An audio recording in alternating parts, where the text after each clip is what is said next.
evening, everybody, and welcome back. This is the first of the year, the first 2024 episode of the Creative Cranium. We've got a great topic tonight. We're going to talk about dealing with imposter syndrome, a grievous condition that affects many creators.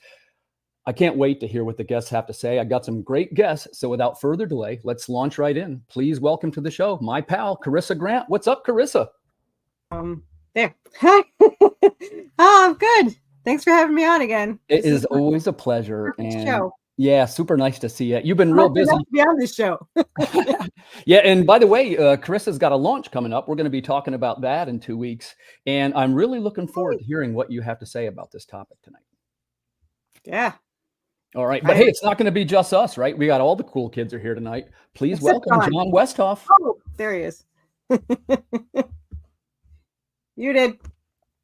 Turn on your mic. You're muted. Nobody wants to hear me anyway. Oh, I knew you were going to say that. Welcome, Jon. Well, I'm sending out the social medias. I'm not ignoring it. Nice. I appreciate that. So let's dive right in. I got my other friend here. I'm a fan of his work. Please welcome Aaron Dowen. What's up, Aaron? Well, bonjour. How are you? I'm doing great. Did everybody have a great New Year's? I did. Yeah, I'm glad we're out of the last one. Yeah, 2023 was kind of bumpy for everybody, I sensed. Yep. Especially for creatives, and that's something we're going to talk about tonight, right? We've all been afflicted with imposter syndrome. I think I speak for most of us when I say that this is one of the most common elements that holds us back from achieving our goals. Corissa, I'm going to start with you. In your creative process, do you experience imposter syndrome? Yeah, I don't even think I'm good enough for this show, let alone, making comics and writing. And I'm still shocked that so many people read it and spend their money on my stuff. So, yeah. I knew you were going to say that. And that's one of the reasons I want to talk to you tonight. And I guess I would start by saying, the first thing is you're not really new anymore. Why do you still think that? Old news. Yeah. I don't know. I feel like it's new, but it's been a year. It's been a year and 2 months. So as Jon says, I'm not a rookie anymore. So I'm not. Yeah, I was going to say, if you were in the job market a year and 2 months, you might be the senior person. Yeah. Well, and also by productivity wise, she's like, surpassed all her peers. She's almost catching me, and I've been doing it for 15 years. Right. I don't know. It feels like I haven't done anything, and I have, and my credit card proves that I have, but it just doesn't feel like I have, and it's I don't know. I still feel like I don't know what the hell I'm doing. Well, and I appreciate your honesty. And, that's one of the things, too. I'm always very interested in the budgetary constraints of publishing. And that's something I definitely want to talk about. But for tonight, I kind of want to focus on the psychological elements and see if maybe we can come up with some things that potentially might help other people, right? I don't think I'll ever change. I could make like 10 grand tomorrow and my Kickstarter be like, that's a fluke. It's like, yeah. Well, and remember, I wouldn't always say money is necessarily the best indicator of success. That's something I say. I know people don't always agree with me, but there's lots of people that make tons of money, and I don't think that's an indicator that their product is any better than yours. Yeah, that's true. They're usually just more naked, but yeah. Right. Yeah, and we'll touch on that too. So let's go around in a circle. Jon, how about you? Now, you got a little bit of experience, right? And first off, I want to say thanks for contributing Drumsticks of Doom to our Kickstarter campaign. It's a great book, and you see we got terrific feedback on it. What kind of things do you do to help you combat imposter syndrome? Well, I mean, just like that, share it with your peers, get feedback from them, participate in other people's success. Those kind of things can kind of shake you out of your own head and thinking, because it is a very, you feel very isolated, especially in these last few years. So the more you participate in the community, get positive feedback, reach out on social media. I mean, even then, sometimes it can feel like, hey, I put this out there, I'm not hearing anything. But when you hear things like that from you and in your community saying, oh, retweeting and responding, all those things kind of get you pumped up and going, okay, maybe we've got something here. Good answer. Aaron, how about you? You've been around a while too. First, when did you start? And the second question, how do you combat imposter syndrome? I think the first year we actually put a book out was 2019. So I still have the same thing. And like Corissa said, it's just never going to change. Yeah. And I think it's just part of the nature of being a creative person is like, we're all weird. That's why we're creative. And so we never felt like we fit in the first place with any group of people. So that doesn't change once we get over into this stuff. So at this point, I've just been telling myself like, okay, well, what's next? Like, what's the next thing I want to do? What's the next thing that I want to make sure comes out? Where do I want to go creatively? And I've been trying to shut off the whole like, man, I'm just never going to fit in, because I have come to accept that even if I do fit in, I'm still going to feel like I don't fit in. So it just doesn't even matter anymore. Yeah. I think that's a pretty good point. And the thing about fitting in, the first thing is it's a human reaction. We all want to feel like we fit in, right? But you definitely have some truth in your statement that most creative people don't feel like they fit in. Not for nothing, I don't even feel like I fit in with the other comic creators. Corissa, when did you realize, or maybe you haven't realized it, when did you realize that you finally were fitting in with the other creators? Well, fitting in with other creators and feeling like you belong are two different things to me, because I get along with everybody. Do I belong with people that are, so much more talented than me, or know so much more than me? No. But I get along with everybody. So I feel like I fit in. But like I said, it doesn't necessarily mean that I belong there. So it's kind of like fake it till you make it. That's how I got through my own business before I started this. So I figure I'll fake my way through this too. So do you mind if I ask, what was your other business? What's up, Joey? I'm a mobile groomer, pet groomer. You have to say pet groomer now. Well, no kidding. I got a friend that does that. Yeah. So I faked my way through it for 2 years. And then when I was popular enough, I went straight to bathing so that I didn't have to worry about how crappy I did grooming. So no, I just bathed. I assume you're talking about bathing the pets. I guess you probably bathed yourself before, though. Yeah. I mean, twice. But yeah. But I was never good at grooming ever. I don't know how I got as far as I did, or why my clients keep stalking me when I stopped doing the grooms. But yeah, so I'm doing the same thing here. I don't fit in with the other creators. And that's how I was at grooming when I did actual the hair cutting. When I went to like expos and online, I didn't fit in with any of these groomers because they had this immense talent that I could never live up to. They scissored poodles and stuff, and I couldn't do any of that. So now I'm there with this, where I have a comic book, but I'm just surrounded by such amazing talent, So yeah, and they still put up with me mostly. Yeah, you're pretty well liked in all the groups. We all, to be honest, you and I have been friends almost since the beginning, because you were the very first or second podcast, but one of the first or second was, I just started doing it, and you were kind enough to. And by the way, I still have no idea what I'm doing with podcasting, but here's the deal, right? Do it anyway. Yeah. I grow on people, and then they can't tolerate me, but they come addicted to, like, if I'm gone, then it's too quiet for them and they don't know what to do. So like a fungus, she grows like on people. Yeah, like the group. I think that you guys would just completely stop talking if I disappeared. I don't know what you guys would do anymore. Probably. So yeah. That's yeah. There's a good one from G Webb. Always your own worst critic, and I would definitely agree with that. I'm definitely my worst critic. Jon, how about you? Would you think that you were your own worst critic? I mean, fortunately, I have some friends who criticize me much more, so they make me feel better about not criticizing myself, but for some reason. But they keep me humble. But no, I think you hit the nail on the head. Comics itself, we don't want to stereotype anybody, but we can look around at conventions. We know the type of people we're hanging out with, and I'm proud to hang out with those people. I'm proud to be part of that community. I've always been proud to call myself a nerd or whatever you want to say. But comics themselves, they do attract us for a certain reason, right? The fantasy, the escapism, whatever you want to say.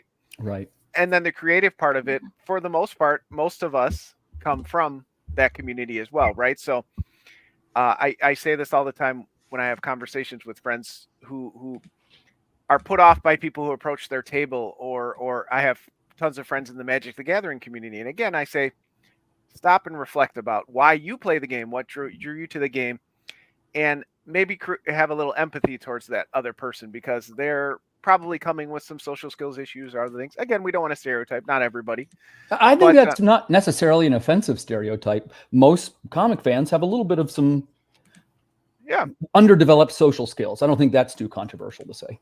Yeah, or again, there's something just about the medium that attracts, people. Well, and what we would call nerds, right? Right. But what we found over time is the nerds are actually the more interesting people. Of course. And that's just their preferred entertainment and what they engage in. That's why they like it. We, of course, know that the stories are very deep and rich and vivid, and that's part of it, too. So it's not just, hey, I'm awkward around people. No, of course, there's other things to it. But with all that comes some of the other social stuff that we talk about, including, maybe low self-esteem, or maybe lack of confidence, or maybe other things that they might project, things like that. Yeah, there can be a lot of reasons. So again, maybe it's my background in my professional life, but I'm guilty of it too. But I try not to participate in the jokes and things like that about the community and the guy coming up to your table and telling you his pitch for his story when you're trying to sell your books. Because I know, actually, it happens a lot. It happens a lot. It does. And you know what? Yeah. I thank them for their time and try to politely, ask them to step to the side of the table while we talk or something. That doesn't really get me charged up, because I can, pause and feel a little bit of what's going on with that person. So, and again, the creative thing is that too. And I think you got to work on yourself, like in anything, whatever job you're in, there's always going to be, even if you're, I don't know, what's up, Greg? CEO of Apple Computers, you're going to have, imposter syndrome. Almost everybody has it, right? Except for the most epic narcissists in the world. And of course, this community is going to be ripe with it. And part of it is that we don't address it like this, right? We joke about it. We talk about it. We constantly, needle each other and ourselves in groups.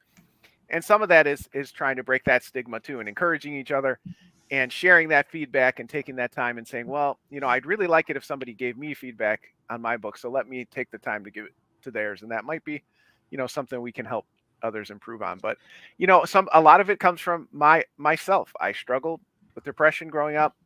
It's part of what led me to want to be a social worker and a counselor. But it's not something that goes away just because I had success for one Kickstarter. That's for sure. It's something that takes a lot of work in yourself to really build that confidence. Right. And can I tag the question on the end of your statement, Jon, which I agree with very much? Do you now feel like you fit in? Or if you did, when did you first feel like you now fit in with the creative crowd? Well, honestly, I can think of a few moments. Approaching other creators who I looked up to, their tables, and them, treating me like a peer. I remember one creator, Mike Norton, the awesome creator of Battle Pug and Blue Beetle and things like that. I'd seen him around. We've been in social circles together, approached his table to buy a print. And he's like, oh, Jon, just take it. And I'm like, no, I have money for you. He's like, no, Jon, you're one of us. And that was just a nice moment just a nice moment from him to take a second to acknowledge that he had seen me around. And other moments like that, just building peers and communities like this, and people, saying they appreciate, hey, I appreciate, that you're around, or, hey, I read your book and it was great. It's been a slow process though. That's for sure. And again, it's still something that I struggle with every time I hit that launch button, every time I hit that page 1, panel 1, do I know what the hell I'm doing? So I know it'll never fully go away, but then you kind of shake it off or think about, some other positive things and maybe ground yourself and say, you know what, if this comic doesn't come out the best, there'll be other ones. I'll be all right. And my life is okay otherwise. Right. And hold that thought, because we're going to talk about the financial implications of success around the next question. So Aaron, how about you? Man, I'm a fan of your work. I think you got some terrific stuff there, and a musician as well, just like Jon, and Corissa now too. She's making music. So do you feel like you fit in with the creative community? And if you do feel that way, what was your turning point? Like, okay, I now fit in. I feel like I went through phases. I feel like at the beginning, definitely not. And I think it was mostly because just trying to establish ourselves and do what we thought we needed to do. And then realizing like, okay, we need to make more connections, and then making more connections. And then life stuff happens. And when life stuff happens, you have to make some decisions about where you're going to put that time and effort. And so I feel like when I started pulling back a bit, is when it shifted over into like all of a sudden, no, I didn't feel like I fit in at all. I felt like we were starting to fit in. We started getting good groups of people that were kind of talking to us and all that stuff. But when things happened in my life and the former co-owner of Catalyst's life, and we both kind of backed off of everything, everyone kind of treated it as if we were backing off of them, or like that it was somehow offensive. When the reality is we just had to take care of life stuff. And so then coming back into it, now I feel like I'm playing a bit of a catch-up game with people that I've known for too long to be playing a catch-up game with. And so I knew coming back into it this time, because that was really kind of the end of last year is when I started kind of coming back around. And, Jon is one of the first people I think that reached out to where, him and I had contact about like a book that we wanted to do together. And I've known Jon like through comic stuff for a long time now. And, when I actually think about the time I've been doing comics, and a lot of the other people that were around at the same time that I met Jon, they don't really chat or talk or anything anymore. And like I said, I think it's mostly because when we had to back off, people took that as if we were just completely neglecting the community or that we were somehow against them. And then we jumped ponds. That was the other big thing we used to talk about on the podcast a lot is it's like you're in this one pond of people and then you realize there's another pond of people. And then you're like, well, who's more like my personality type? And so you it's clicks. It's just kind of ebb and flow. And so it's one of the reasons I like the chat that everybody has. And I only interact on sporadic occasion because it's so hard to catch up with all the messages once they hit. Well, it's a lot at once. But I like it because it is a huge group of people that I have had encounters with throughout this process. So, as far as it is right now, I don't really feel like I fit in. And I'm okay with that. And I also realize there's other things I'm doing that people would kind of step back from. I've talked about the devotional I'm trying to put out. And so there's a whole swath of people that are like, well, I'm not going to like that post. I don't want anyone to associate me with liking the possibility that someone else is putting out a devotional. I get that. That's totally cool. Yeah. And then on the comic book front, like you post a comic book thing and it's like, oh, they're those people. They're still there. So yeah, I don't know. It's an ebb and flow thing. And I feel like I'm somewhere in between currently and we'll see where it goes. Great example, G-Web, Subdivisions. I've been listening to that album this week, and he talks quite a bit about the struggles that we all go through trying to fit in with the crowd. And I think the questions and answers that you guys just went over give a great indication of that. And here's why. The truth is, imposter syndrome is very real. We all suffer from it, and there might not be a level where we ever fit like we fit in. And the truth is, maybe that's what drives us to do this in the first place. Or at least that might be one of the elements of it, right? So let's circle back around to the financial elements, and we'll just touch on this one briefly. And remember, guys, anything that you don't want to disclose on the show, you don't have to. I sometimes ask questions because it's how I learn, but it's not, if anything you don't want to disclose, you don't have to. I'm an open comic book. Yeah, I'm like that too. So Corissa, I'm going to start with you. I'm fond of saying that maybe financial success, let's be honest, it's something we all want, right? And it's one of the indicators that our work is good. But it's not the only indicator, right? And maybe not even the main one. Say, for example, you can compare a lot of books, and I'm going to throw music in there too. The one that sells the most is historically not always the best one. Mm-hmm. First of all, Corissa, would you agree with that? Yeah. Okay. Yeah. I always said that I would rather have more backers than more money. Of course, more money, nice, but I see people having like triple the amount of backers I have, but I make like 1,500 more. And I was like, I really want more backers. Right. I'm right there with you on that one. And we'll get everybody's opinion, but I actually prefer more backers to more dollars because it's more of a sign of growth. Okay. Yeah. Now, arguably, if you are showing growth, that is what's showing that you're making it as a creator, right? Because a friendly reminder, I'm kind of new too, right? I started this rather late in my life, and it's really taken till just about now to take off. So let me ask you this, Corissa. What would your strategy be and I know you have some great products coming up too, so feel free to weave this into your answer. What would be your strategy to increase your backer count? The only thing that really there's two things that work for me, besides John's going to say my plushies, but there's two things that work for me. One is I have increased my presence on social media. Like, I talk to everybody, and I try to interact with more people online. Now, I started doing it because I like talking to people. But I found that it helps because the more they interact with my normal posts, the more I show up in their feed. Right. So by me talking to other people, it's they show up more in mine, but I show up more in theirs. Right. So that helps. And of course, my go-to is podcasts. Right. So, I was talking about this with my husband. They're trying to get their music career going. I was like, you have to be social, which he's not. You have to be social online, and you have to be on shows. You have to get out there, and you have to, and my co-writer gets mad all the time because she's not social. And she's like, everyone talks to you. And I was like, because I talk to everyone. Like, you have to get on there and you have to talk to people. And I think the fact that I try to support other indie creators, and I try to talk to them. I help all the new creators come to me asking for advice, and I let them know I'm new and still don't know what I'm doing, but I help them as best I can. So I think that helped a lot. I think sharing the new products I have with people just because I get excited about them. And I mean, I was showing plushies that are 2 issues away, so it's like, look at all the plushie I got. So I get just as excited as, and I want to show people and share people. And I'm awful. I want to share every page I get, but I obviously have been told I can't.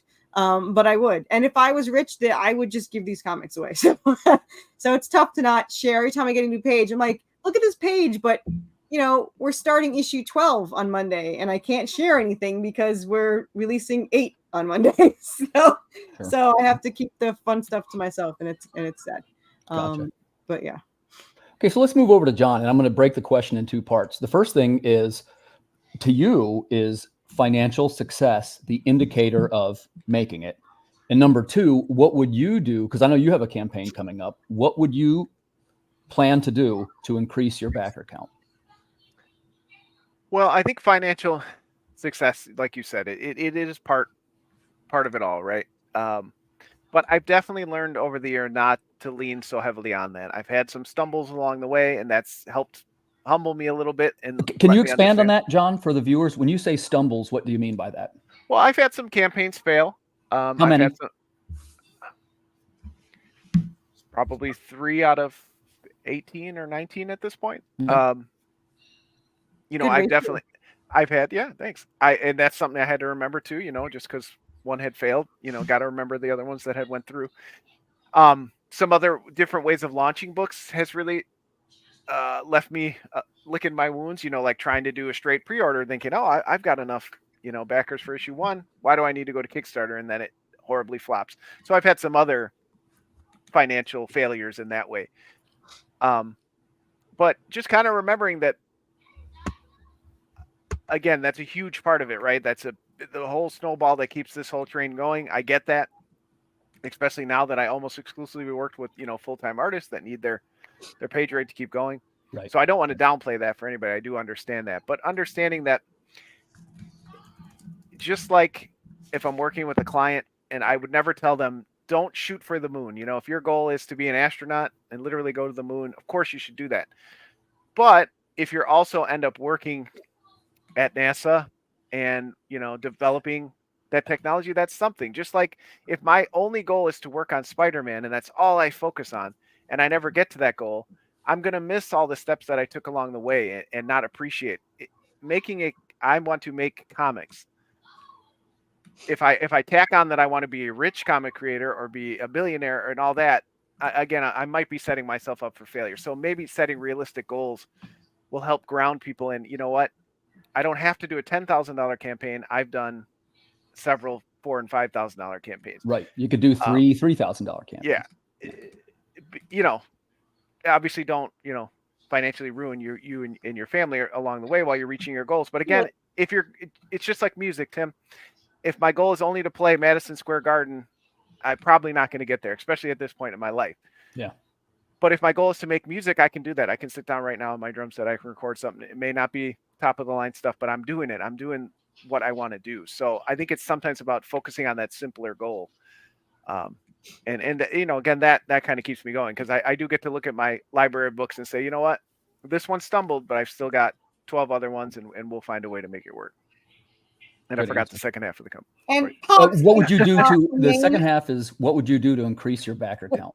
I would definitely, I'm going to, a huge array of stuffies. Every stuffy I can think of, everything. No, that's part of it though. Getting more comfortable with the merch side has been important for me. The variant side has been a new thing for me in the last few years. Embracing that part of the community and the culture, and giving the backers the choice if that's what they want. It all helps the bigger product, so I don't have to feel like, I don't know, this sense that I got that like, oh, that's not what I want to do. I just want to put out the comic. Well, you know, there's other things to it, and those things can be fun too. So find the ones that you like. You don't have to do this, you know, type of merch or 10 variant covers, but if you find one really cool one, and I've loved every artist I've worked with so far, so find what works for you. And so that's a big part of it for me. And I've really been trying to advertise outside and get more comfortable with. I sometimes, even after all these years, I'm uncomfortable talking to people outside of the comics community that I make comics. I just don't bring it up. And I realize I'm in all these heavy metal groups, and I make a heavy metal comic, and I'm like, hey, even if 5 out of the 5,000 people in here check it out, that's something I need to just, you know, politely ask the admins or whatever. Hey, I have a book, you know, that's around the theme of your group. Can I post it? Or, hey, you know, even my friends of 25 years, I sometimes don't even let them know what's going on with me. And that's something I've had to be more comfortable with, you know, kind of talking outside the comics circle and seeing, you know, finding out that there's lots of people that would be interested who maybe don't even read comics. That's a great answer. That's a great answer. And just to kind of encapsulate it, try other groups, folks. That's definitely one of mine. I'll save it for after we talk to Aaron. Aaron, same thing for you, right? Would you say that financial success is one of your indicators to defeat imposter syndrome? And second, what would you do to increase your backer count? Lay it on us, Aaron. No, and the biggest reason is because I started with superhero stuff, and I've done 4 or 5 superhero, you know, Kickstarter campaigns so far, and they've all been pretty well trash. I mean, because superheroes just don't sell right now, which is cool. But you know, my biggest financial blunder is also one of the coolest and I guess biggest blessings that I've had, and it actually opened them today. But like my first trade, I mean, my first trade's done. So like, regardless of all the crap that's gone on before now, regardless of the crap that happened with this campaign, where I feel like, you know, I probably should have done better, but it's also a campaign. So the people that already had issues 1, 2, 3, and 4, they don't care much about a trade because they already have the issues. Like, I understand that, but I also have this for the rest of my life. And it's nice to put something on the shelf that has, you know, my name on a spine. So that's just cool for me. Yeah. And it's also, you know, they do, you know, trades do much better at shows and stuff. And, you know, that's another thing I've been looking forward to getting back to. So when it comes to financial success in campaigns, I told myself very early on that I needed to stop looking at that. And the reason why is because my biggest campaign financially was my least amount of backers. Wait, can you explain that a little bit more? Yeah, our very first campaign, it was for Paradigm Issue 1, and we had 34 backers and we made $4,500. Well, ever since then, we've never made that amount again. But we've had like One Last Job number 1, I think it was 170 or something backers. So like we've had way more backers in other campaigns, but it made 3,000, like 3,500 or something like that. So I'm trying to keep up. First off, I'm trying to keep up with the times. Second of all, I do other stuff. You know, I don't just focus so much on just comics because there's other stuff I care about. There's other facets of storytelling that I care about. Music, of course, being one of them. I do stuff like the novelettes, which is like what's going on. I'm making a little package for the digital stuff, but this is a novelette that I wrote that's set in the superhero universe. But if you read it, you wouldn't realize it was because it's about a knight. So, you know, with this next camp together a little digipack of kind of like-minded stories that are kind of sword and shield based, and then put that novelette in there as well. And you never know if somebody will read that and then be like, well, screw it, I'll try the superhero stuff. because we did learn from experience. We had people that were like, I don't read superhero stuff, but I read Tilt and I loved it. And so then they bought the rest of the Tilt story, which is cool for us because that's like, not only did we just get our own fan and customer, but we also brought them into a medium that they thought they hated. So for me, financially, I don't look at it that way anymore. And I think my mental health's better off for that. Yeah, and I think a lot of us, because it is such a part of our community, especially now that event of the Kickstarter, we put so much weight on it. Yep. But remind yourself that this is a long-term goal, and you clearly have long-term goals in mind. And again, it is important, right? If you need $4,000 to keep your book going, and you only get 1,000, that's frustrating. But there's a lot of moments like that for me too. Like I only go to a few conventions, but when you go to one and you sell, a dozen or so books or whatever, that reminds you that there's other things, like you said, selling online and trade down the road. There's bigger pictures that we sometimes lose sight of because we get so involved in the events that these crowdfunders are. Yeah. Well, and I think that's a great answer. And Aaron touched on mental health. And guys, I love to talk about mental health.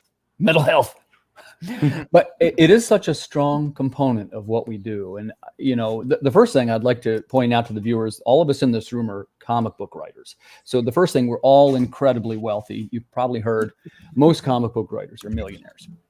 So the main thing I'd like to talk about is mental health, because I think John said it earlier, it can be a little lonely, right? You're kind of out on an island and you're trying to make something, and there's lots of doubts and anxieties and these different things which can kind of stop you from moving forward. It can be paralyzing, right? So I'm going to jump over to Corissa here. Corissa, if you have anxieties or any type of concerns at all about releasing your work, how do you overcome them? And what advice would you give to somebody to help them do that? I have anxiety every minute of every Kickstarter. I just keep releasing them because I want to see them. I figure that whatever I get will help me pay for the next one, or pay off some of the debt from the errors of the beginning career of comic books. But that's really my only anxiety. It's either gonna I'm going to release it anyway, so I guess it doesn't matter. Well, you've obviously overcome yours, though. They come out pretty regular. Yeah, well, like I said, but everyone says says that I'm, that it's impressive that I do that, but it's my artist. He's so fast, and we're so far ahead. Like I said, he's on the last issue of book 2, so he's on issue 12. Issue 11's getting lettered and all that. So I guess I just don't care. I make the comic books for me, and I'm very appreciative of people that read it. I got 2 compliments 2 days ago. So people I don't normally talk to on Twitter said that they liked my work. So I thought that was cool. Yeah. That was nice. I saved those. I screenshot them and saved them. And there's a lot to be said for that. I guess I'd want to do a quick shout out here, which if you are the type of person that follows a creator, please keep in mind how rewarding it is for us to hear words about things that you liked, or maybe even constructive criticism if it's done in a way that's positive. And by the way, one of my first words of encouragement was from John, by the way. It was regarding some of the songwriting stuff. And you remember that? It was for the Robot City Blues song. You had a positive comment about that. But John, let me jump over to you. So the first thing is, if you want to disclose it, do you have any type of anxieties about releasing products? And if you do, how do you overcome it? What advice would you give? Oh, I definitely, every second of every day is filled with anxiety for many reasons. But creative wise, but the 2 keys are be incredibly narcissistic or be incredibly stubborn, or a combination of those. So if you're feed your narcissism a little bit, be like, hey, this is good, I think this this fits in the community, this is a book that people want to read. Or be like Corissa and just say, you know what, I'm going to fucking do it anyway. I'm put it out. But no, I think a big key is what Corissa said. I joke, but if you're making the books that you want to see, then, you know, obviously I can look at my books and I can see, oops, I lettered this wrong, or I misspelled something there. This character should have said this. You know, it's not to say you can't be critical of yourself or try to grow as a creator, but if you really are trying to create what you want to create, then it doesn't feel like that struggle. The only anxiety you have is, you know, will other people support it? But in the end, you'll still have that product that you wanted to see, and you're excited. Especially for me, I work with a lot of, you know, close friends and collaborators, so it's fun to me to have this object that we made together. You know, again, I do this every time I talk to you, but just like music, you know, we created this thing together. It's really cool. Right. And that is enough to kind of push through that anxiety and say, well, you know what, let's do it anyway. Let's find a way to make it work. And that's kind of what keeps me motivated in general behind the scenes when you're doing all the 500 other things you don't want to do to get the book out.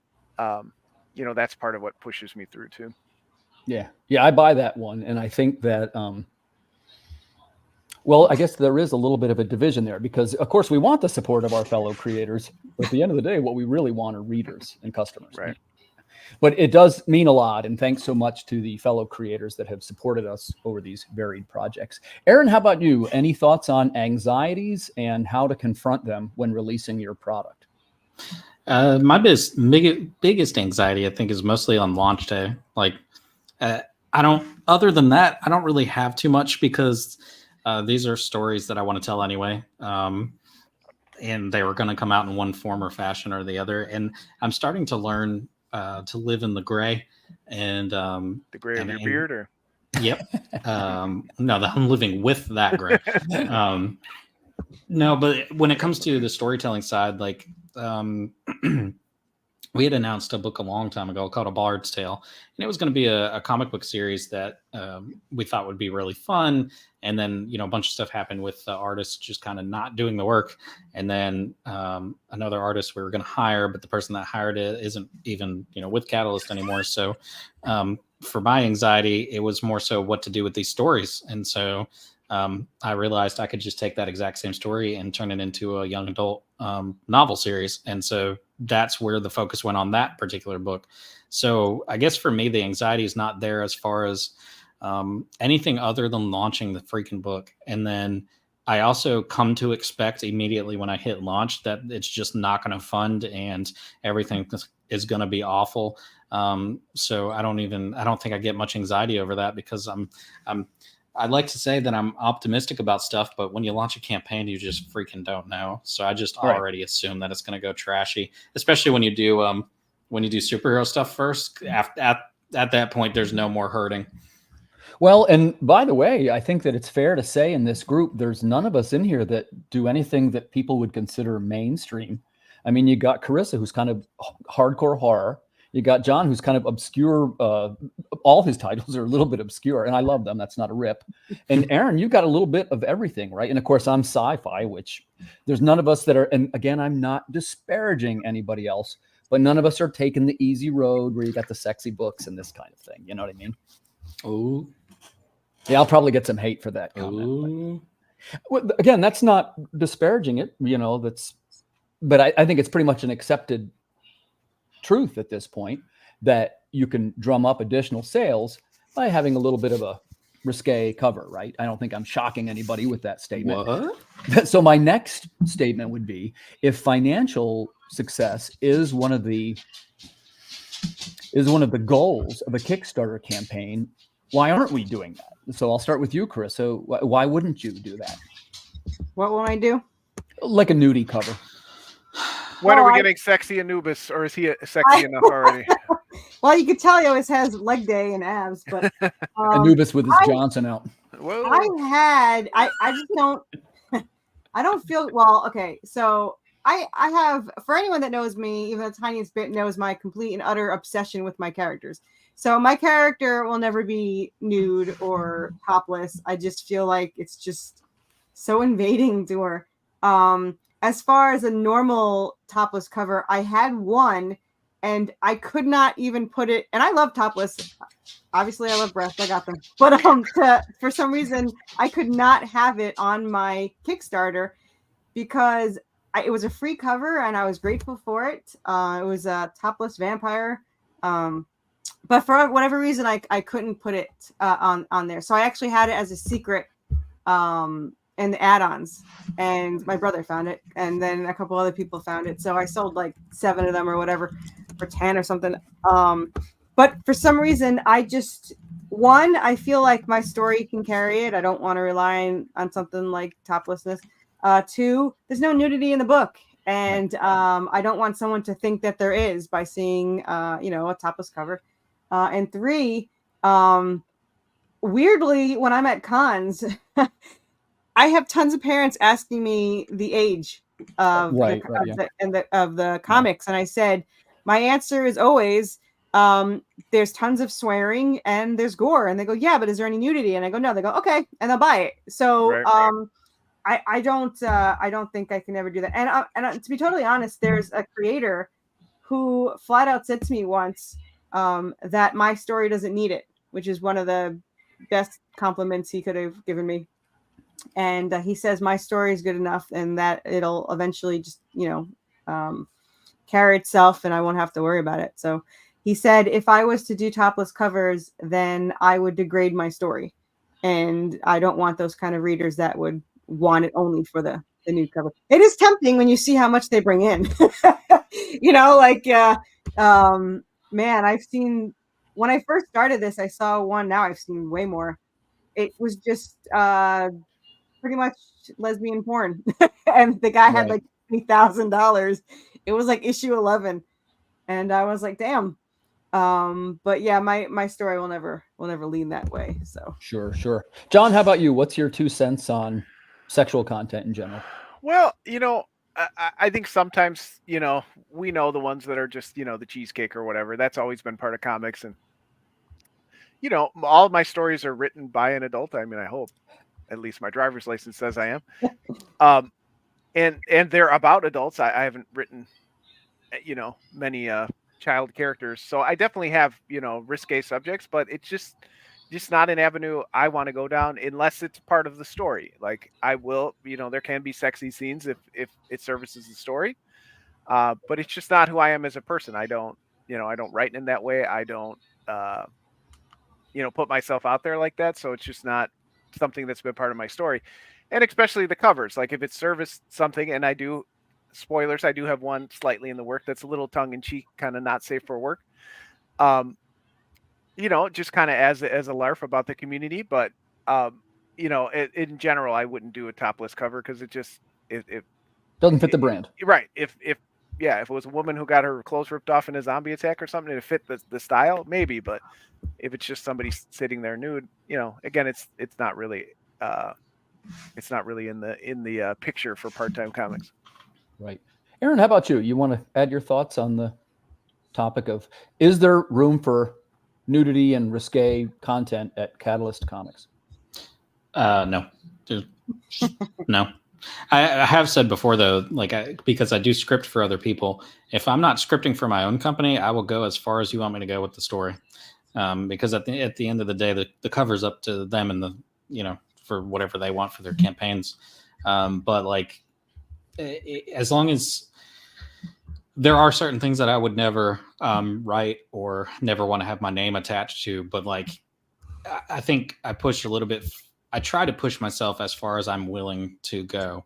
But when it comes to same thing. Catalyst, can you expand on that? When you say, it's kind of a little vague, right? When you say push yourself as far as you can go, what do you mean by that? Yeah. So things that I'm not willing to do at Catalyst, I'm not willing to do nude scenes. I'm not willing to do sex scenes or in fact, in any of the Catalyst books, there's not even crazy bad profanity, except for I think Fall of Night's probably going to start having, it does have a little bit in there. But that was never intended to be a Catalyst book. So it just is what it is. But for other people, when I develop a story with them, I with John, even with the book that him and I are working on together, I'm willing to push that envelope that I wouldn't do with my own stuff. I'm willing to push that a little bit more because I just feel like it's not.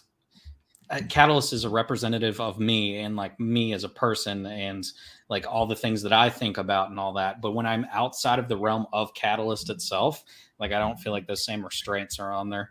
But like I said, there's still things that I'm not willing to do, which would be like the intense nudity and eroticism and all that. And I kind of feel like that too. I feel like, part-time comics is me. It's me putting myself out there. Almost all the stories are written by me.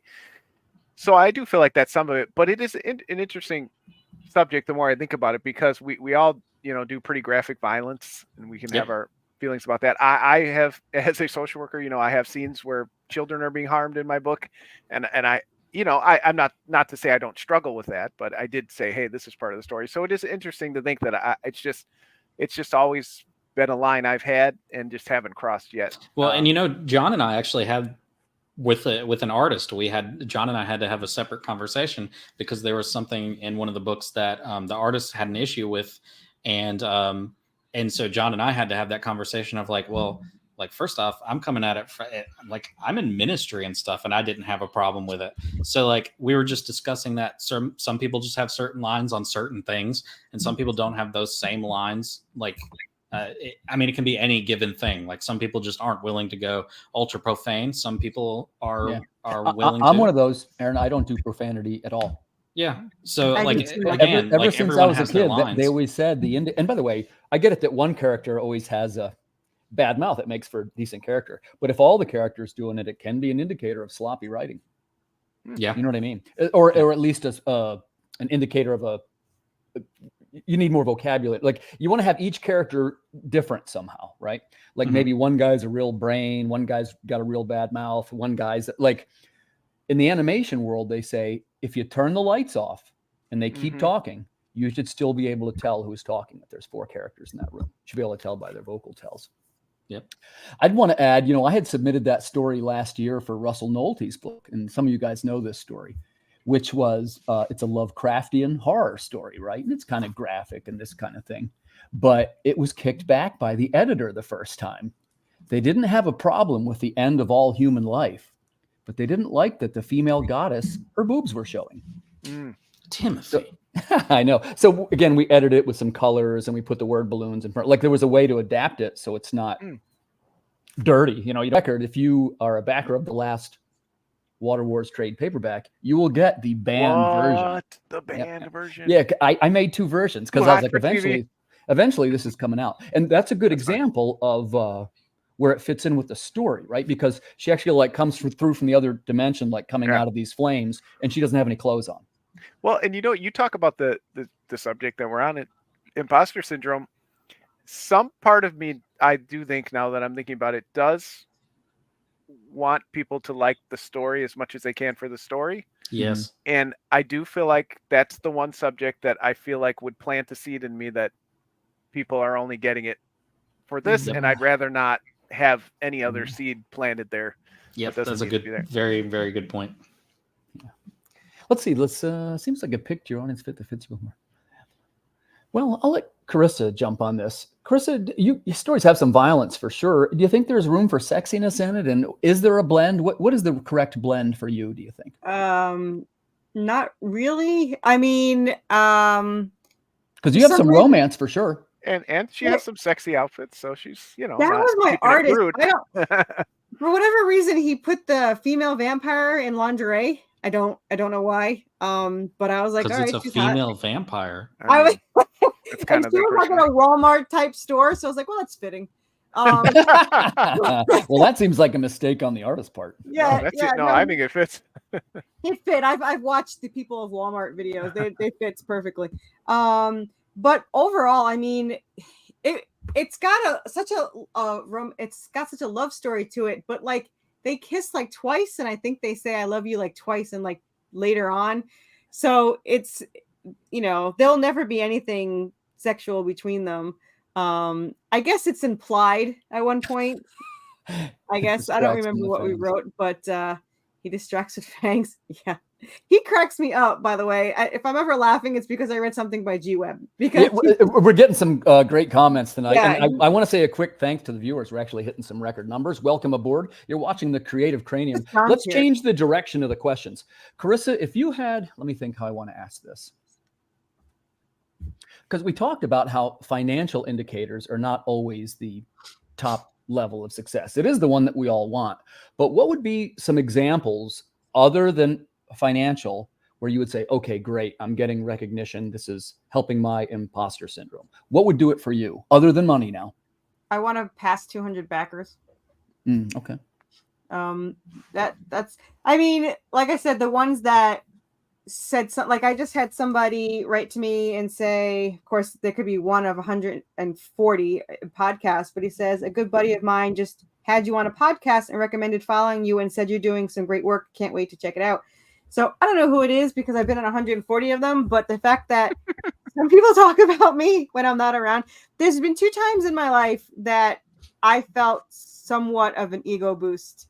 One when I was in high school and I was walking through the halls and they didn't know I was around, and the entire classroom was talking about an art project I did. If anyone doesn't know, I actually do draw. I know that sounds weird because I don't draw my own stuff, but I paint and I draw and do clay. And they were talking about how amazing it was. And that shocked the hell out of me. And then the other thing was, Lori had told me she was on several podcasts and they all talked about me. I make an impression, I suppose, whether it's good or bad. But she had said every time I'm on a show, they talk about you or something you did or something you said or your story or something. And I felt guilty and then I felt joy from it. So I had mixed emotions at the time. But that makes me feel good when people are recommending me to somebody else. You know, I've had a couple of people and anyone that follows me on Facebook, like I have like 30 new followers in the last, 2 weeks or 3 weeks. And I'm like, who's following me? Where'd you find me? Like, what are you doing?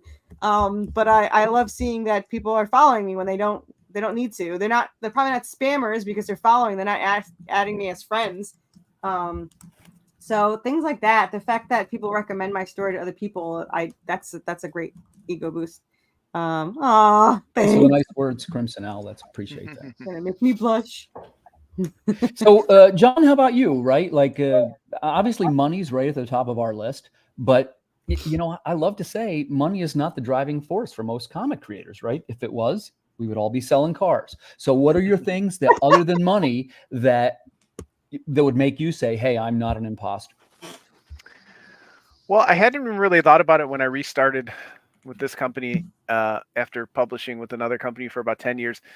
And I sat down to do a Kickstarter and I realized we had never made 200 backers before. So we did that with Drumsticks of Doom, the first issue. And now we've done it a couple times since then. So, 200 backers is an amazing goal. Now, of course, my goal would be 300. We got to 267 once. And, that 300 mark is just huge in our community. I think it opens up so much. I mean, if you can get 100 people to chip in $20, you're good. 200, you're golden. And then 300 or more, it's like, wow, now you're doing things. You can, get books out more regularly. And it's just amazing to have that many readers. But I will say, outside of that, Drumsticks of Doom, we've already went back to reprint a couple times too. So that's a big indicator for me when I've got to go back and reprint a book that I did a pretty healthy run on. That really makes me feel great. Now Good answer. Books are moving, they're out there. But yeah, those numbers, we do love our numbers still. We do love our numbers. As I'm fond of saying, I said this in the group chat this morning, a number is only meaningful though when it's compared to another number. Like it'd be one thing to say, hey, that's great, I did 200, but that means that maybe 300 was on the table. Why didn't you hit 300? That's the way Exactly. I think. So yeah, like what did I miss, right? So let's jump over to Aaron. Aaron, how about you? Again, money's at probably the top of most people's list. We are capitalists after all as Americans, but obviously money's not the main goal in creating these projects. In your mind, what would help you defeat your imposter syndrome other than money? Let me chime in first. Go ahead, bro. Aaron makes comics and he's in ministry. Obviously, you're wrong, Tim. He is all about that money. That's right. The 2 richest careers. That's right. Anyway, And sorry. I'm a musician. And he's a musician. Yeah, just a quick aside on the musician. I think, particularly in the case of the three of us, one of the things that makes you a little bit thicker skinned, if you're a musician, you've had at least one time where somebody stood in front of you and screamed, "You suck." Yeah, or you Yeah. played a show and the only people who were there were the other bands. Yeah, Right. been So through it. I never had anybody throw anything at me, but I have had people tell me I suck. I mean, fairly often. Just today. Yeah. Today. Well, I do have one, but I'll save that for my turn. Aaron, so what do you think? What would help you defeat imposter syndrome? But it has to be something other than money. I don't know that I would ever want it defeated, because I do feel like it's something that spurs me on to kind of keep pushing. Okay.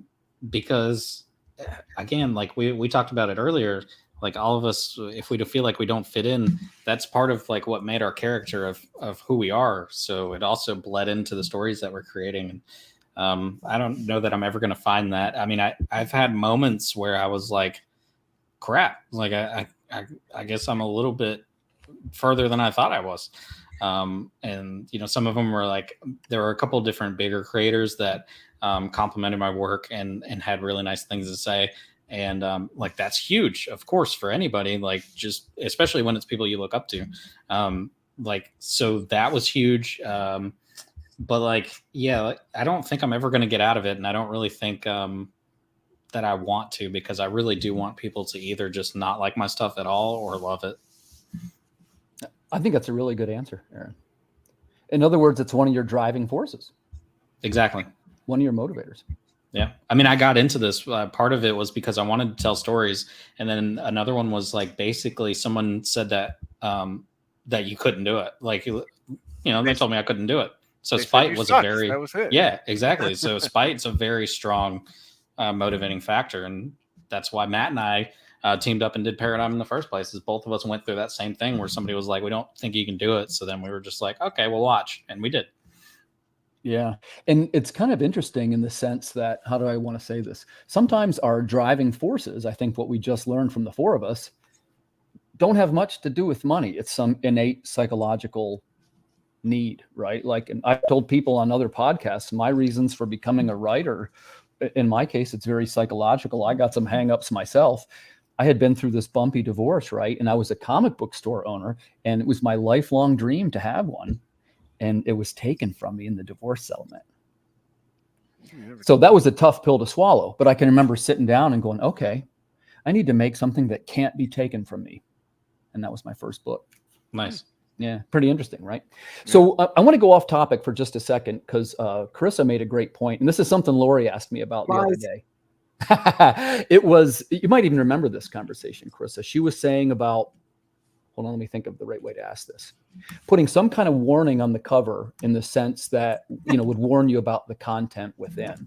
I guess the first thing I would say is, who cares what I think? I want to hear what Corissa thinks. So do you think it's effective or appropriate to have a content warning on the cover of your book? I've had it since day one. You kind of need it, right? Well, I was covering my ass. And I added one thing to it when issue 7 came out. So I originally had strong language, strong violence, gore, horror, whatever the hell I put in there. And then when issue 7 came out, I also added self-harm because of something that had to occur in the issue. And now I've just left it in there. I do it because I grew up in the era of the CD saying, this is this is mature content. I don't put an age limit. I don't say rated R. But to your mind, what would be roughly the age limit? 17? See, I would have thought so until all these people with 10-year-old kids bought them. So what do I know? I know a parent told me at an Indiana convention, I said, it's pretty adult. There's a lot of swearing. And she's like, they've heard worse at home. Yeah. Like you said, they just care if there's nudity. They only care if there's nudity. John, do you have a content warning on your cover? I did start putting the age rating, but I never did. And again, in my professional life, you'd think I'd be more considerate, like Corissa said about, self-harm and other things. I haven't had any, aggressive, sexual assault scenes or anything like that. But, it is something I should consider. I do put the age rating on the back. But I do sometimes take for granted that I feel like because of Kickstarter and conventions, I'm hand selling the book, so I have an opportunity, but I may not always have that opportunity to kind of give people the pitch. So I probably should. You put the age in the back, so by the time they read it, they're like, "Oh, I wasn't old enough." I usually put it on the barcode on the back, or like where the price tag is. Right, exactly. Because I don't know. I just but legally you're covered, so yeah, that's not John's fault. Yeah, I didn't even think of it as a legal thing. I was just trying to be, considerate that. But I would hope people would kind of, I don't know, give it a glance before they dive into it, like any content. But I think having a content warning potentially increases sales. Aaron, what's your 2 cents on this? Yeah, I've never put it on there. But you don't have any kind of. I mean, well, welcome to Everville. The monster like eats kids in school, so that one has been brought up before. It was a parent asking, and my quick question back was like, "Do you let them watch The Walking Dead?" And they're like, "Yeah," and I was like, "Well, you're fine." I mean, for me, it's just like, all right, well, like John said, flip through it. Like if there's anything you're not comfortable with, then all right, it's not the book for you. But hey, there's also Tilt, and that's a superhero story. If you let them watch The Walking Dead, oh, you got bad taste. You can't buy my book. No, just kidding. Just kidding, right. Walking Dead fans, I did watch it. I watched Nightmare on Elm Street 3 when I was 6, and Cujo when I was 6. So right, I can't go by age. Right. Usually the people who say that also are like us, Corissa. Yeah, I mean, how many of us were playing Grand Theft Auto when we were like way too young to be playing Grand Theft Auto? So. Right. Evil Dead 2 was mine when I was like, 8 or something, crazy. Well, and I'm not sure that I'll just add my 2 cents on this. I'm not sure that like I said, I don't think it hurts sales to have a content warning. And in some cases, I think people want edgy material, and that might help them say, "Oh, it is great. I want it then." You know what I mean? But that's like the only two I feel like are helpful are to have an E for everyone and an M for mature. Like anything that's in between those two, I don't think it helps or hurts sales. But tell us what you mean by that. Yeah, so if you have like an E for everyone and it's a a kid's book or whatever, then you're going to get the parents that just see that and they're like, all right, well this would be great for or a grandparent that's like, oh, this would be great for my kid. And then the flip side of that is if there's an M on it, then it's like, oh, I'm edgy and dark. And then they go for that. But anything in between those two, I just don't think it's relevant at all. When I had an all ages appropriate book, I would separate the table into, if they walk up, this is what's for kids, especially if they were with kids, this is what's not. But I do still, I put like 13 plus on my book. Like I kind of give it my own rating, or 17 and up, or John, I'm a 13 plus. I'm a 13 plus. And my thing is why? Like you don't say why. Like if you watch TV, it'll say 10 and up, and it says strong language or nudity or violence or whatever. Your 13 doesn't technically mean anything. Right. If you don't I'll put violence or adult situation, stuff like that. Yeah. In my case, I'm 13, or I think is mine 15 or 13. But anyway, it's only mine. I'm not even particularly violent, but all the characters are carrying guns, and some people are touchy about guns. You know what I mean? Mm-hmm. One of the characteristics of Americans, they seem to be, let's be honest, guns are a hot button issue. Like sometimes some people at the conventions, they might even ask you, is there a lot of guns in this book? I've had people ask me that twice. No one has to ask me. They just have to look at the covers. Right. Guns. There's never been a cover without some kind of weapon. Yeah, my one last job cover is literally just the edge of a silhouette of a guy holding a gun. So, there you go. Yeah.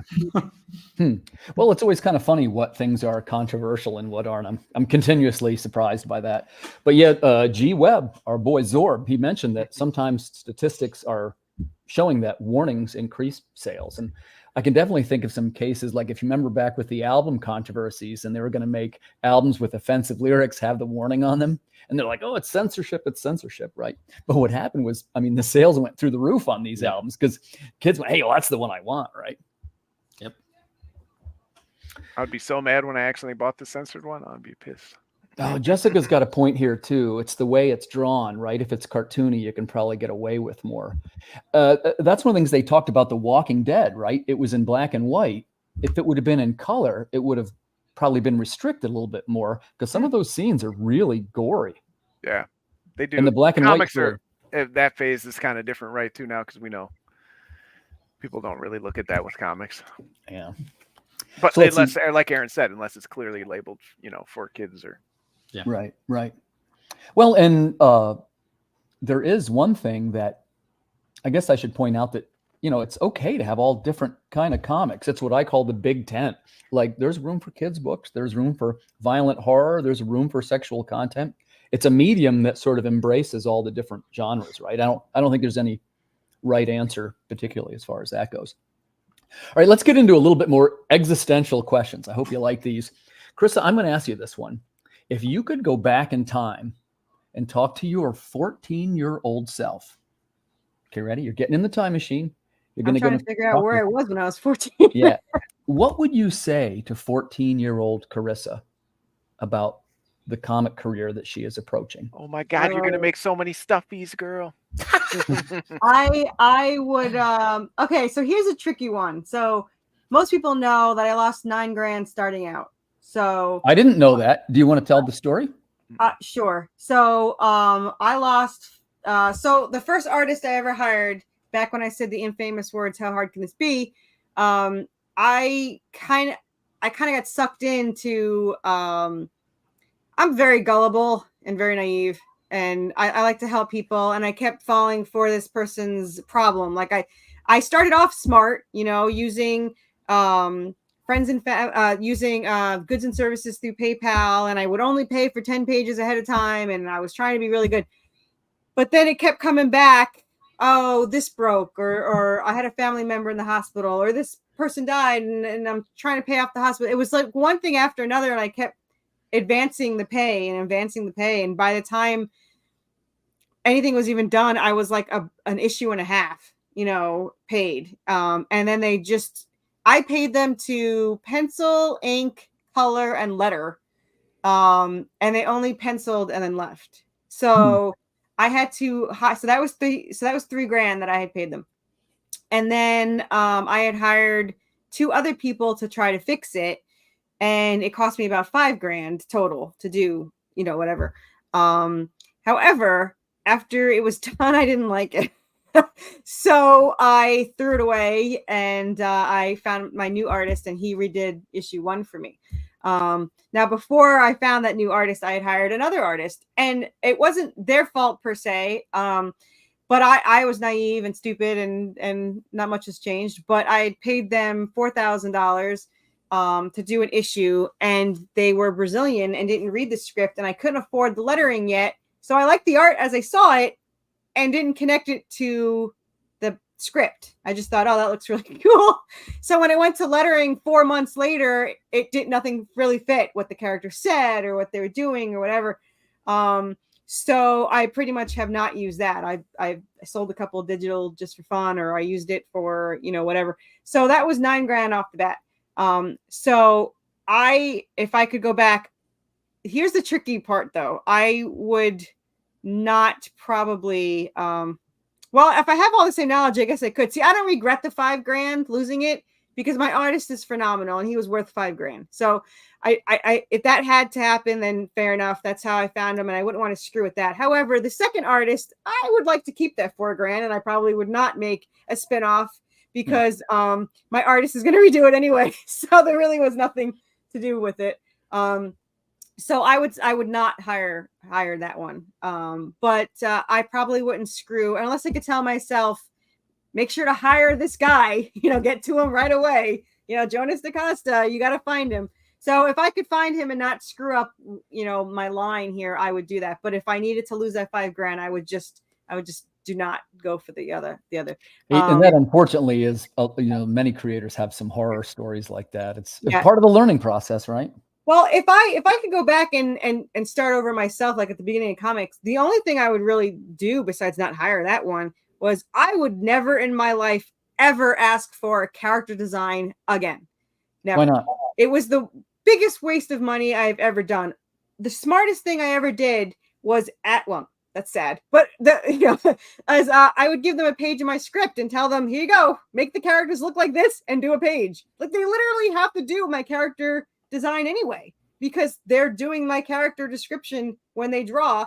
And now not only did I see how they drew them, I saw how they do panels, I saw how they do layouts, and I can see and make sure they can do them in different actions, because first of all, the character designs were way more money. I don't know why they were double the price, but they were all double. I spent probably 20 grand before I even started with comics. Okay. So just killed Tim. You just took 10 years off his life.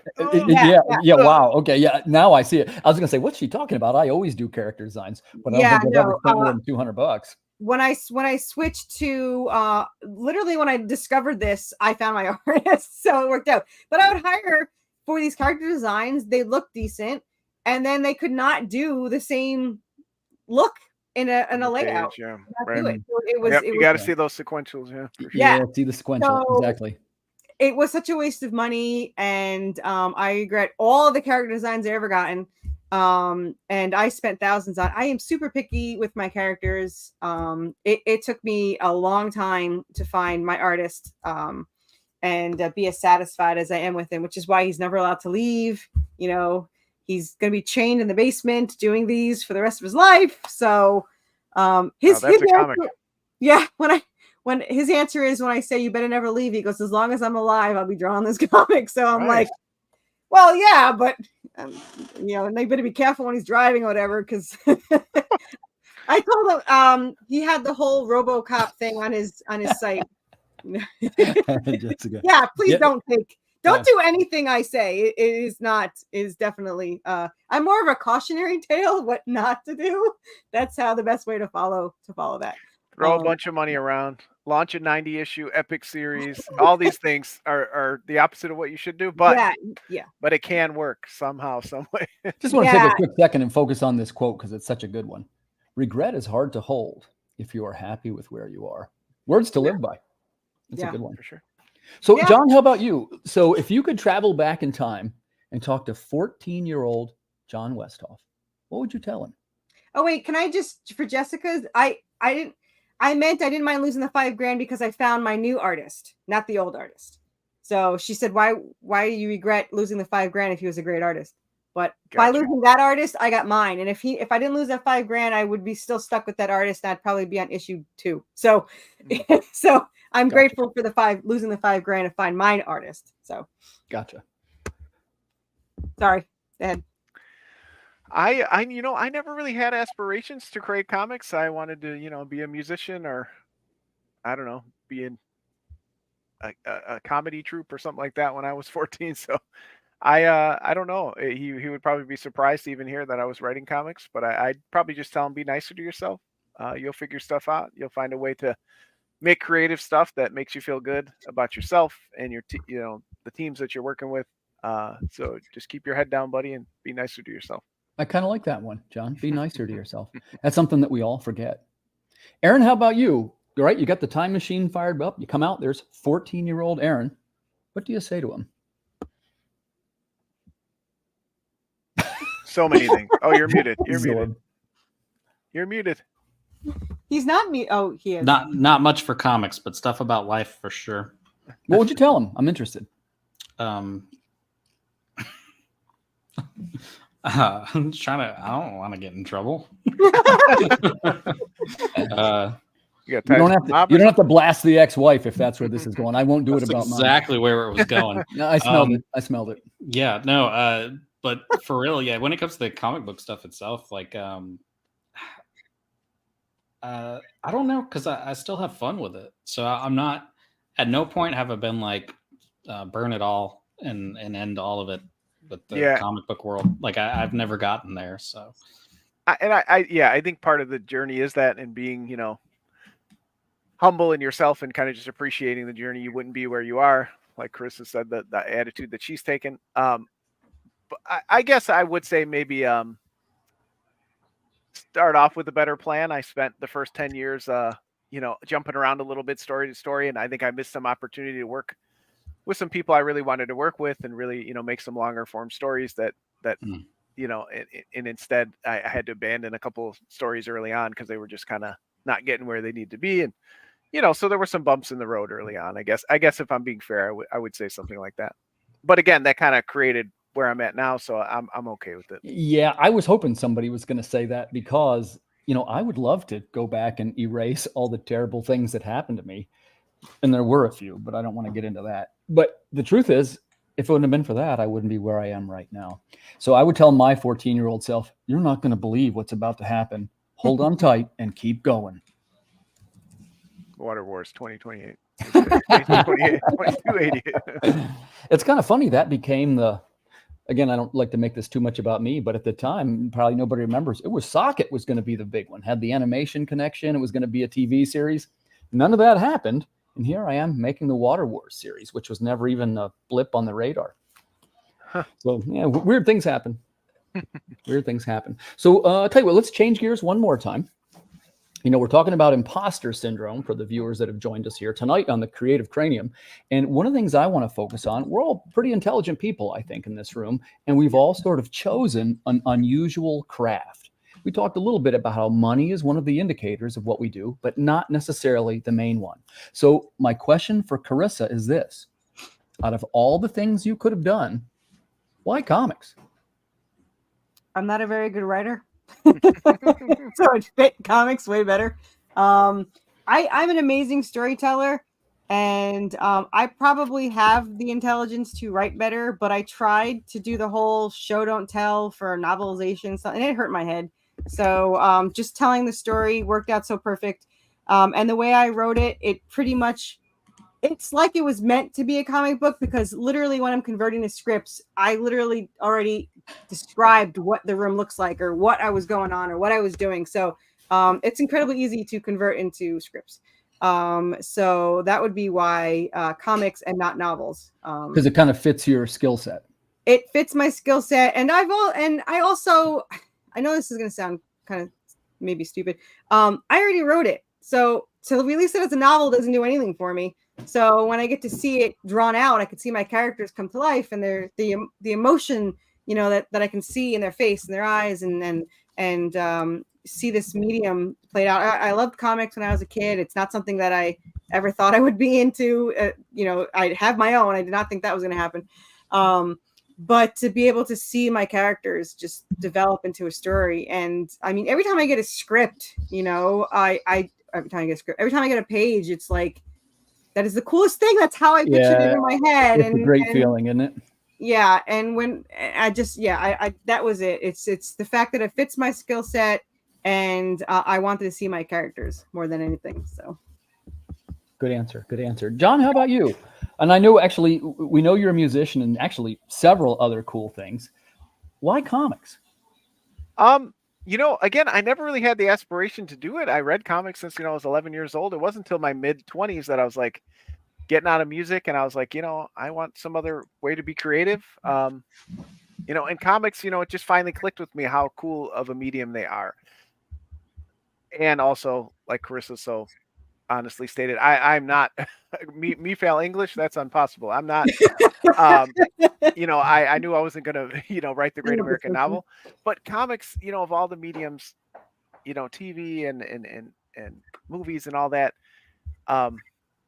comics, you can just do anything. It's just cool. Like, you know, and again, like she said, it's cool to write something out and have it, but to see it come to life, and again, to collaborate with someone else, and that's a big part of it for me. And that's really why comics, you know, finding people that wanted to create, you know, stories together is just really cool to me. I just enjoy the creative process. And then, you know, if you work, you know, hard enough in this medium, you can get your comic on the shelf right there next to the Amazing Spider-Man and all those books you read as a kid. And that's just really cool to me about comics. And that kind of clicked with me in my late 20s, that like, you know, I could probably do this, and this will be just a fun way to spend those creative hours that I want to spend. Shots fired. Chad Perkins has entered the chat. He didn't say what, he didn't add the adjective, or do not what kind of, I do create. It just might be a pile of shit, but yeah, I love Chad, man. It's great to see him return to the fold. We'll be looking for him on the Creative Cranium here in the next couple of weeks.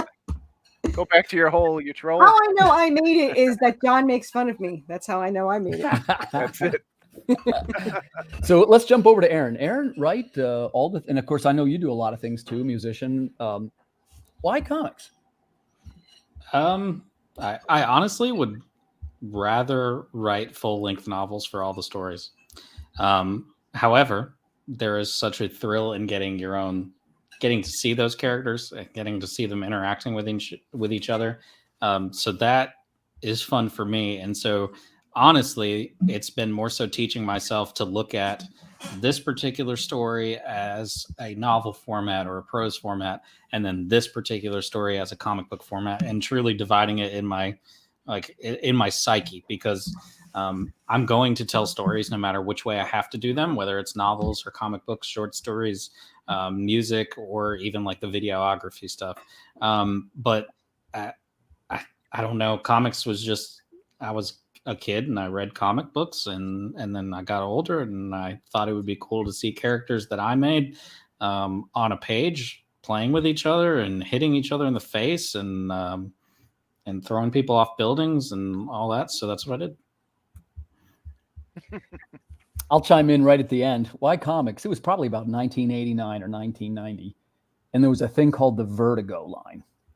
And sometimes people forget Vertigo, but if you remember, it was Sandman, Animal Man was new at that time. There was a bunch of great titles. It was pretty close to when Watchmen came out, Miracle Man. And that's when people started to say, oh, comics can be really good.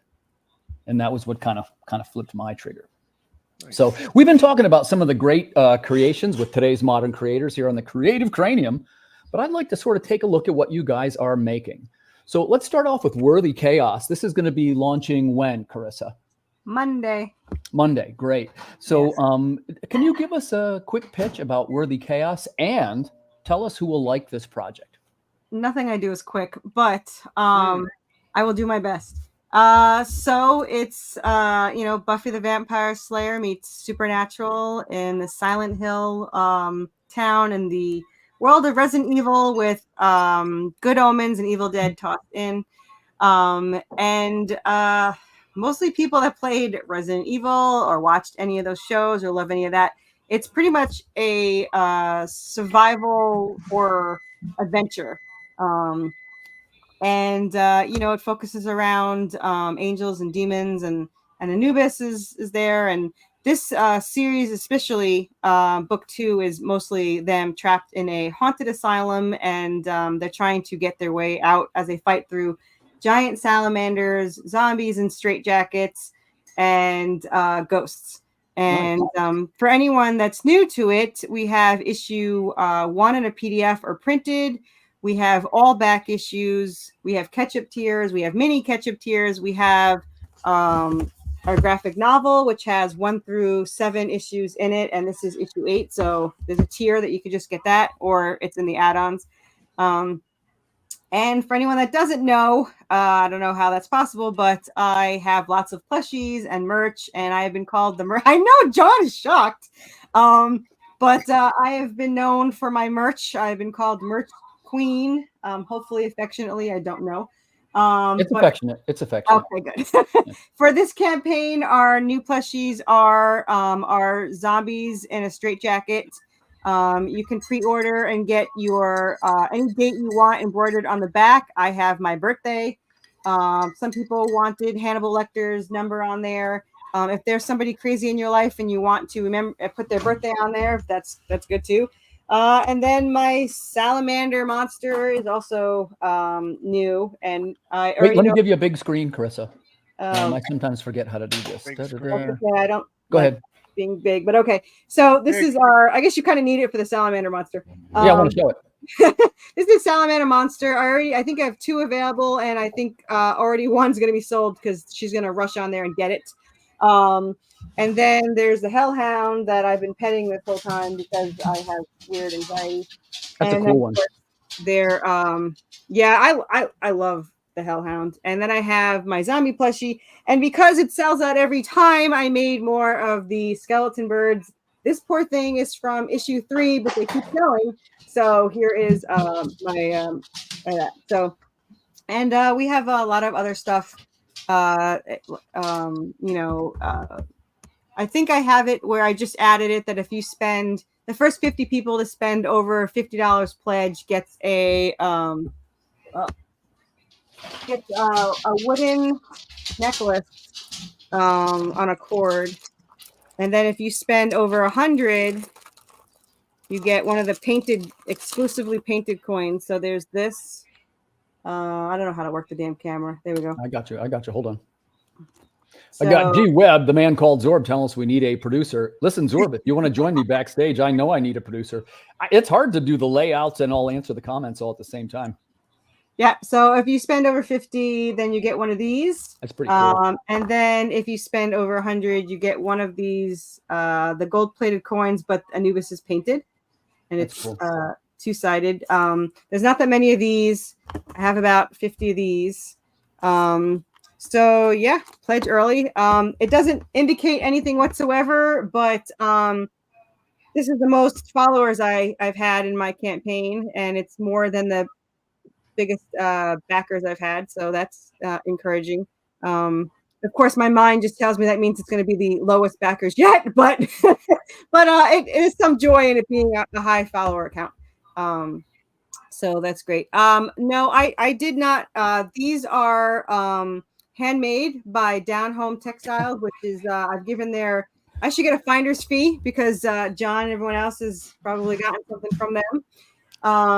But these are handmade. The only commercially made Anubis I have is this one, but he will be in the March 4th one because I don't release anything. I don't release anything until I have them in hand. And this is just a sample. So they were ordered and I'm waiting for them to come. So it should be March 4th. And the easiest way to find us on Kickstarter is search Worthy Chaos. We are the only thing that pops up. So it's easy to find us. So now there's like 9. There's 9 things. Sorry. But there is only us in Worthy Chaos. So and we're launching. I sure wish you the best of luck with your launch. And by the way, we'll be seeing Corissa again on either launch day or it's maybe one day before, right? I think it's the Friday after. Oh, okay. So we'll be in. So it's not technically the launch, but it's pretty soon. Yeah, after. yeah. So we'll have some more. I don't do live launches anymore, even though Lori is incredibly good at them. I get way too much anxiety. The problem with mine is there is like 27 tiers and it takes people like an hour to go through. So there's like no pledges for like the first hour. And then all of a sudden like 20 come through. So I don't like being on screen watching the thing move or not move or whatever. I have anxiety. So yeah, just yeah. I respect that. Chad knows me all too well. Yeah, Chad might get a plushie. So yeah, he's hitting me up. He might help me with a little producing. I say that partly with some humor, but the truth is I do need some assistant or somebody to generally help out. This is turning into a thing, our weekly broadcast here. So let's jump over to Aaron. Fall of Night. I didn't know it was going to be called Violent Beginnings, but I got to tell you something. This looks amazing to me. As many of you know in the audience, I have a predilection for Asian history and Asian material. Aaron, tell us a little bit about your latest work and who is going to love this project. Yeah, so Fall of Night, it's about a Templar knight who runs away from his order after he witnesses some stuff that he just doesn't want to be a part of. So he goes through a crisis of faith, and we catch up with him a few years later. He just kind of drinks his sorrows away. He had run to feudal Japan in a local province, and he tries to keep to himself and accidentally gets into a little bit of a scuffle with a samurai's daughter. She's completely drunk and he's drinking, so things happen. And so the local daimyo comes in to break it up, and that's the first time we kind of see Anthony having to meet this person who is trying to lead this province with a very ruthless hand. And it's pretty violent. There's a lot of heartache in that book as well, and the entire point of the book is to kind of step through how far are you willing to go. How many pages we talking, Aaron? Yeah, so this one's it's 20. I think it's just a 24. Okay, right now.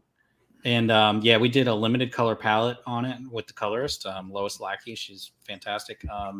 Joe DeSantos, who I did all of Tilt with, is doing the illustrations, and Van Claridge is doing lettering. And for those that don't know Van Claridge, I think you'll know him quite a bit after this book because he's doing some really cool, random, crazy stuff that goes with the theme.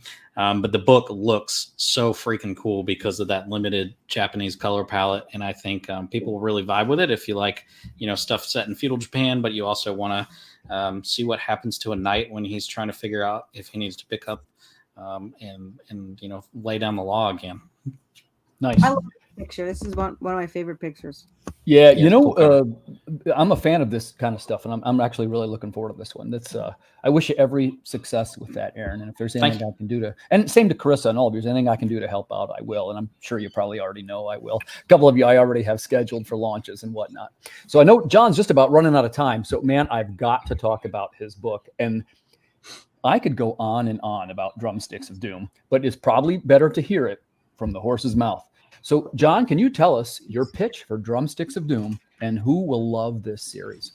Yeah, I appreciate the time to talk about it. If you haven't heard me flap my gums about it the last 2 years, we've been making this book, almost 3 now. We finished 4 issues, and we're finally on to the first trade, where you'll get all the issues plus some bonus material, all the variant covers, all that good stuff. But the short pitch is, what if Black Sabbath, not the Beatles, became the most famous band on Earth, and thus the universe was changed forever, musically and otherwise? But Lana, our main character, just wants to play music, indie music in a heavy metal world. So she's kind of caught in between this battle to keep heavy metal on the top of the charts when she finds a magical pair of drumsticks. Nice. So, I've mentioned a couple times about having a background in music. So, it's a big part of what goes into this book is a love for heavy metal in particular, and just kind of wanting to create a story around that.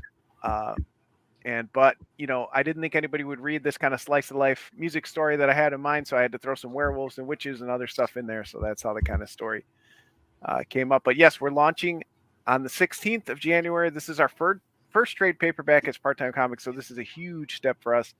Any support, follows, retweets, all that kind of stuff really, really, really helps because this is a huge step for the company at this point. Well, congratulations, John, and I wish you every success with this project. I hope I've made it clear to my followers. I'm a fan of this series, and it was one of the rewards for backing the Water Wars campaign. It's a fun read, and you don't have to be a musician to get the jokes. And even if you're just a passing fan of music, you'd be like, oh, this is pretty cool. There's tons of cool references, and it's just a ton of fun.